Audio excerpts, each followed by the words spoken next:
அன்பு தமிழ் நெஞ்சங்களுக்கு ஆஸ்ட்ரோ தமிழ் ராஜாவின் அன்பான வணக்கங்கள். இன்றைய பதிவில் தனுசு ராசி பூராட நட்சத்திரத்தில் பிறந்த நண்பர்களே, உங்களுடைய வாழ்க்கையினுடைய போராட்டம் முடிவுக்கு வரப்போகுது. இனியும் உங்களுடைய வாழ்க்கையில் தினந்தோறும் தேரோட்டம்தான்.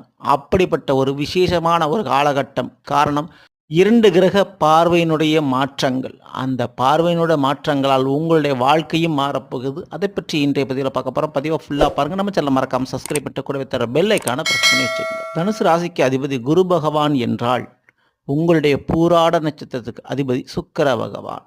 அந்த சுக்கிரனுடைய வீடான ரிஷபத்தில் தான் உங்களுடைய ராசிநாதனான குரு பகவான் அமர்ந்திருக்கிறார். நட்சத்திராதிபதியினுடைய வீட்டில் ராசிநாதன் அமர்ந்திருக்கிறார், 6இல் அமர்ந்திருக்கிறார். அந்த குருவான் அக்டோபர் 9 வக்ரம் அடைகிறாரு.